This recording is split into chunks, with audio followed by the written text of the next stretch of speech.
So yeah, I'm not going to talk to you today much about tech. I'm going to talk to you about understanding and the power of understanding people and putting customers at the heart of your business. I don't know whether you've got a business already set up or a little spark of an idea in your head, which will be obviously a huge successful business. But the most important thing is understanding customers and putting them at the heart of it. Customers are always going to be here. Customers could be people on the street buying your product, but it's also people who want to experience your service. I had some wonderful slides which I was hoping to entertain you with, so I'm going to have to rely on these. But where we all are today, as I'm sure we're all very aware, more and more people are connected to the internet globally. So in fact, it's 42% of the global population are connected to the internet. That's not the majority yet, but when you look at the same figure last year versus this year, it was 35% last year. So this year being 42%, that's a huge increase. Basically, by the end of 2016, it's forecast that we're going to be over 50% of global population are going to have some kind of access to the internet. What that means is that you guys have never had more opportunity to create businesses because people are connected all of the time. But obviously, everything's changing at such a rapid pace that it's very difficult to understand, which digital technology should I focus on, what latest social media site should I be investing in, or which wearables should I be choosing to invest my money in. As Jim said, thank you for the introduction. I'm a strategy director at Dentsu Aegis Network, which is a marketing and communications agency, and I focus on understanding the customer. And what I want to hopefully get across to you today is that businesses that put customers at the front of their business are the ones that succeed. It's understanding what matters to customers, and at the moment, what matters to customers or consumers is mobile. So I presume you've all got a mobile on you right now. When was the last time you weren't with your mobile? 10 years ago. A long time ago, yeah, exactly. Mobile has completely transformed the way that we interact, the way that we live, the way that we work, we travel, we learn, we shop, and the way that we stay connected. I was reading recently that not even the Industrial Revolution created such a technological change and innovation, nor did it create such economic growth worldwide. Mobile is here to stay, and it has transformed everything.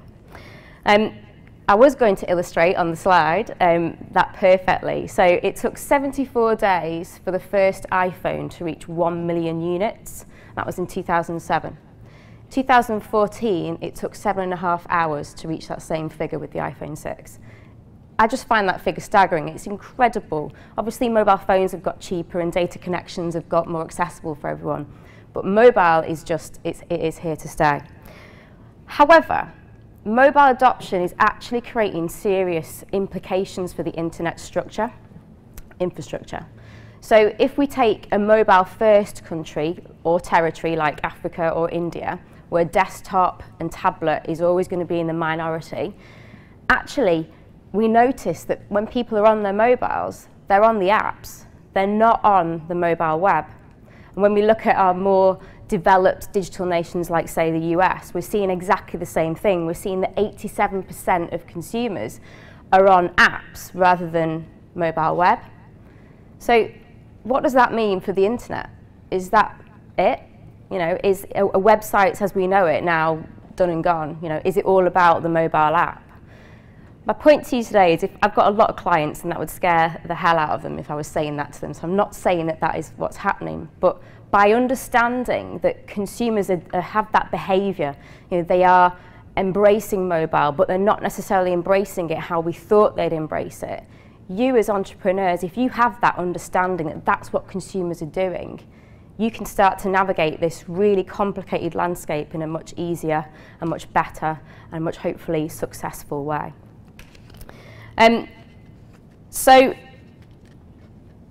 the other thing about mobile, though, I had another great slide, is that it's not actually about being on mobile anymore.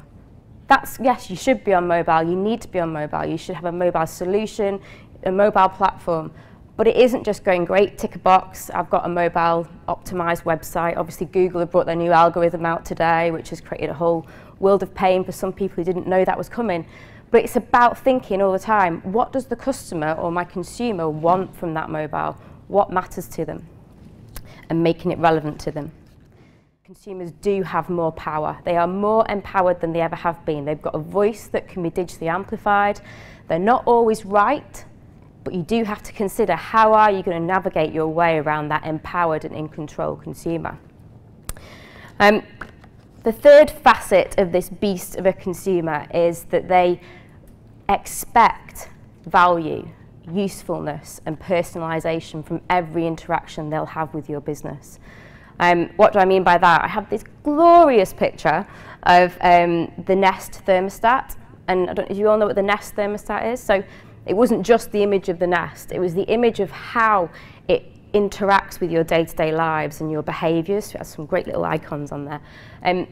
That is a demonstration of a product. It's the humble thermostat, and now it's constantly connected, always on, personalising itself to my behaviours, when I'm in, when I'm out, it aligns itself with the weather outside, it knows what temperature to put it at.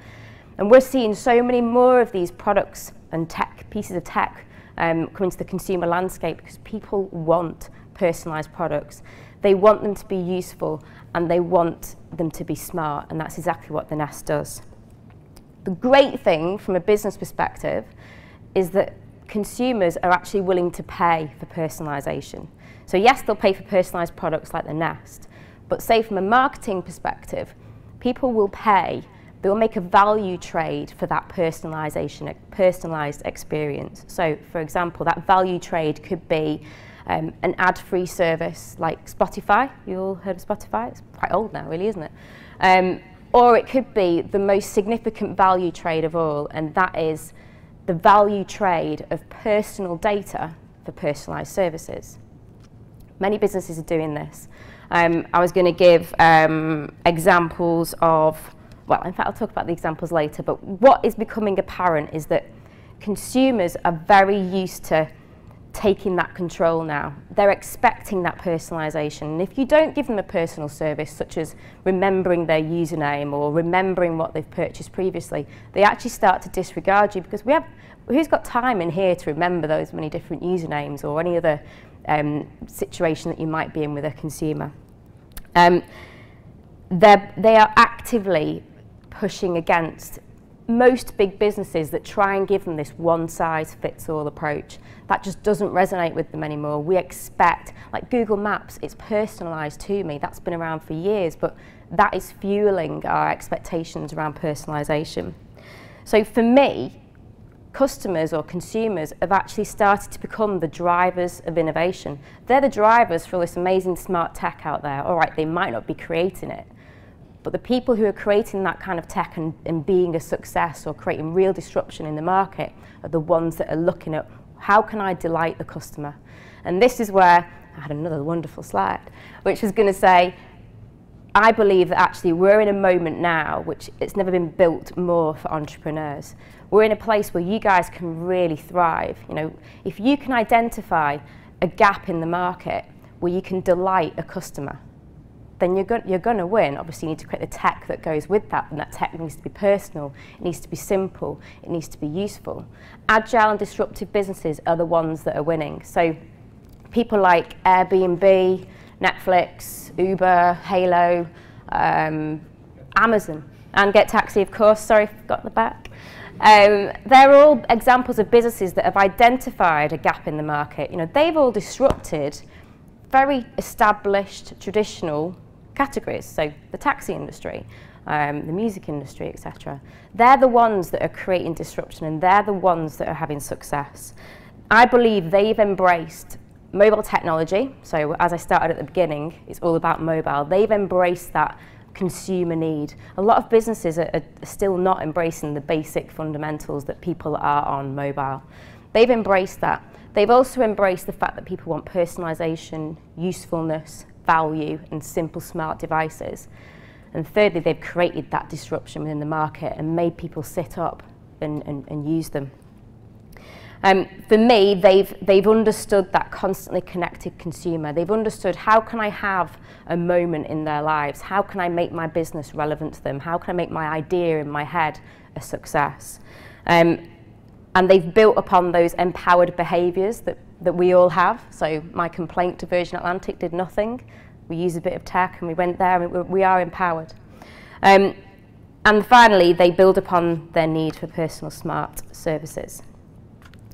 So what I was now going to do is, that's all very well, that's all stuff that's going on, but as a marketing and communications expert, how can I help you? What are my 3 ways to make your business, your idea, a success?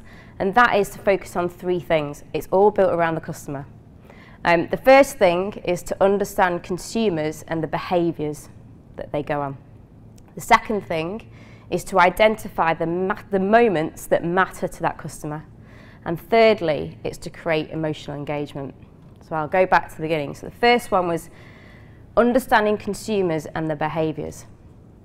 What do I mean by that? I think we all make better decisions when we've got a full picture. So when you know the full picture, you can make a better decision generally in life.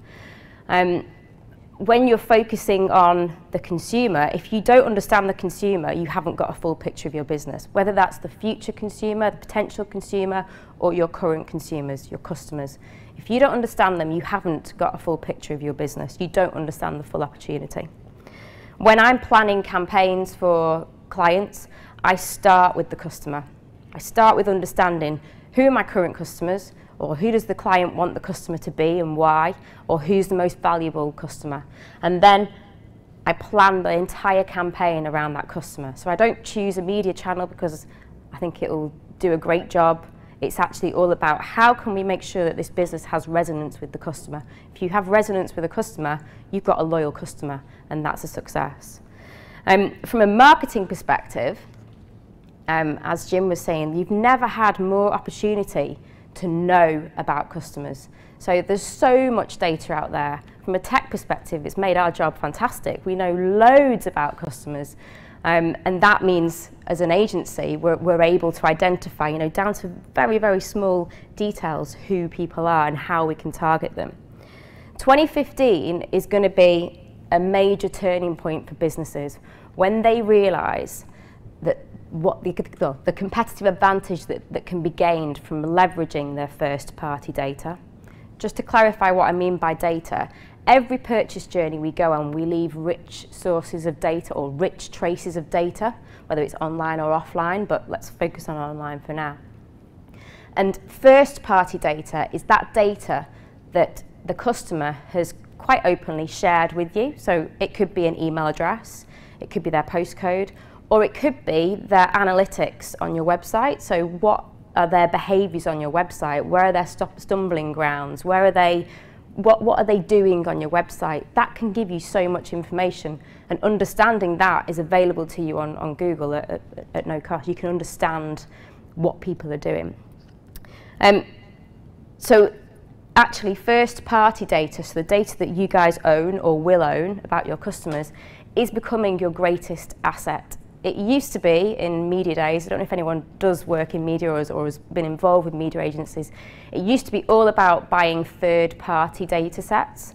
Third-party data sets are buying external data sets or through media partners or data pools. So basically buying a load of email addresses, or it used to be phone, back in the day it used to be landlines, where you could contact loads of people and basically broadcast your brand or business to them. That's still out there, but actually what we talk about at Dentsu Aegis, our mantra is it should be first-party data first. You own that data, you need to hold it close to you and you need to make the most of it. Because once you understand that, you've got a really rich source of understanding what consumers think about you, what they're saying about you, how they're using you, or how you're perhaps not delighting them currently. Many successful businesses already do this. So Amazon, a great example, they've done it for years, and I think we overlook them a little bit. So you buy a product on Amazon and they'll remember that product and they'll give you recommended products, or they'll come back and say, do you still want this product, and all that. They use their rich data in a really smart way. And I think just because they've been around for quite a while doesn't mean that we should disregard that. They're using that rich data to their advantage and also from the customer experience. It's a very personalised, it's a very useful, and it's a very relevant experience. Netflix, personal favourite of mine, they shape their whole experience based on customer data, so based on user preferences. That could be, again, a programme that I've watched. I'll get a recommendation straight away of a film or a programme that would be relevant to me. They also know that 24% of their customers like to watch programmes on their commute on the way home or on the way into work. So they've actively invested in their mobile streaming service. Having access to that kind of data makes you realise there are things that you need to sort out. I mean, if you didn't know that 24% of your customers were accessing your whatever it is on mobile, and you've got a really rubbish mobile site or a really rubbish mobile app, you're going to lose out. And obviously the big one for them, which is a personal favourite of mine, is they commissioned House of Cards. We all seen House of Cards? I won't spoil it. That was the whole programme was conceived based on customer data. So they looked at what programmes, what directors, what actors, writers, all the various bits of data that they've got. They looked at all that to understand what do our customers want, and they created the House of Cards format without an expensive pilot, which is usually the downfall of a lot of programs, and obviously it's the success that it is. They can rely knowing that that data is going to work for them because it is their data. They know that's what their customers want. So with more people being connected more of the time, a piece of advice is to make sure you focus on that first party data. So that's my golden rule number 1. Golden rule number 2 was about identifying the moment that matters to your customers. Having conversations with customers. Yes, we can talk about advertising, I can talk all day about advertising, but more about where can you have conversations with customers. You need to understand where is the moment that matters for them. In today's constantly connected world, we can give messages to customers, whether they're in a push basis, advertising, or whether it's customers coming to find you, but they can access you 24/7. What we do at Dentsu Aegis is help navigate that complex ecosystem to find the right message at the right time, to the right person, in the right place, on the right device, making sure that your business is being demonstrated in the most effective way. For example, if we take Uber or Get Taxi, there's very little point in serving an ad to one of you guys at lunchtime. You're not in the right mindset to receive an advert for Uber. On your way home, or maybe during the day when you're out and about, which through mobile technology we can location target you, would make that a much better investment. So the way that we identify the moment that matters is we focus on that customer journey. So we focus on how people navigate in that category that whatever your business is in. We identify the opportunity for your business to have relevance in their lives. And not only does this help us from, say, an advertising or marketing point of view, it's actually a really good exercise to try and identify that gap in the market. Because if you go through a typical customer journey, so the trigger of when they come into market, what kind of things that they're searching for in terms of information they're looking for when they're in market, what behaviours they have when they're currently in market, and then what happens when they're out of market, that post-purchase stage or post whatever moment stage it is with your business consumption, you can identify moments that perhaps no one else is currently delighting customers in. So not only is this good from a marketing perspective, but from identifying business opportunities, it can be a great exercise. So you need to know not only when people might be in market for your product, but how, where, and why. It's all down to that mindset again. And also how that might change by, as I mentioned before, what device they're on and what location they're in. So if we're trying to seed a piece of content that's aimed at young people, there is, having the understanding that young people, like your good selves, are on mobiles during the day. This is very simple, but they're on mobiles during the day, and when they get home, they change onto desktop or laptop, and they're looking for much longer, well, not too long, but longer form content than they are perhaps during the day. Understanding that insight helps you navigate, where am I going to put my business in the moment that matters?